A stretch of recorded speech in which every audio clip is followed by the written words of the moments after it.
এই কাল নাকিনি যেদিন থেকে আমার সংসারে ঢুকছে সেদিন থেকে আমার পোলাটারে আসলে নিচে ঢুকাই রাখছে। এই কারণে আমি আপনাকে সবাই রেখে নিয়ে আসছি। আপনারা আপনারা যেমনি পারেন এই কাল নাকিনি না আমার পোলার জীবন থেকে সরান, না হলে আমার পোলাটার জীবনটাই ধ্বংস করে দিব। আরে যার বউ তারা তো জিজ্ঞাসা করার দরকার কিছু নাকি? ওরে কোনো কিছু জিজ্ঞাসা লাভ নাই, ওর বোর কোনো দোষ আর চোখে পড়ে না। আচ্ছা মুন্না, আমার মা এতক্ষণ তোমার বউ সম্পর্কে যা বললো সব কি সত্যি? তারপর সব আম্মা যেমনি কইতেছে এরকম কোনো কিছুই ঘটে নাই। সংসারে অনেকগুলা মানুষ একলগে উঠা বসা করতে গেলে একটু ঝামেলা হইতেই পারে। তাই বলে আম্মা যেমনি কইতেছে এরকম কোনো কিছু ঘটে নাই। আর আমি মাইনা লইলাম আমার বউ নাইলে ভুল করছে, এটা হয়তো ছোট মানুষ, ওরা একটা বার ভুলটা ধরাই দিলে তো ঠিক হবে।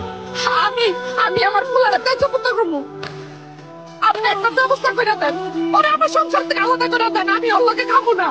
এক করে এই জায়গায় এক লাখ বয়ে থাকলে হইব? খাওয়ান দাম খাইতে হইব না?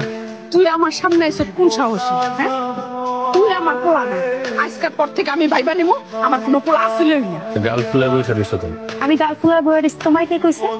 এখন কি ঘরের মধ্যে চুপচাপ করে বসে থাকতে পারবো না? আমি বুঝছি তো, আম্মা সকালবেলা চিল্লাচিল্লি করছে তোমার ওটাতে রাগ হয়েছে। আর উনি তেমনি একটু বদমেজাজি মানুষ, কখন রাগের মাথায় কি বলে উনি নিজেও ঠিকঠাক মতো বুঝেন।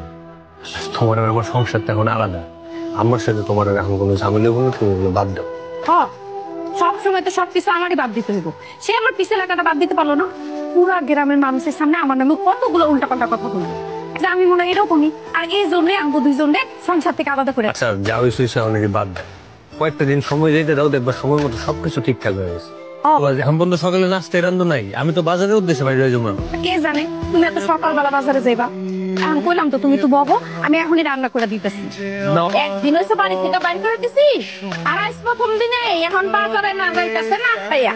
দেখছো, তোমার কারণে তোমার মা আজকে আবার আমার কথা শুনে। কি ব্যাপার আম্মা, আমগো সংসারের ব্যাপারে তুমি কথা কইতেছো? তুমি নিজেই তো আমগো দুজনে আলাদা করে দিলে। সাত সকালবেলা তোর বউ কি কাম, একটু রান্না বাড়াই করবো, সেটাও তোর বউ ঠিক মতো করতে পারে না। এখন আমার পোলায় না খেয়ে বাজারে যাইব। সকালবেলা আমি খাইতে যাওয়াটাই আমার ভুলে গেছে।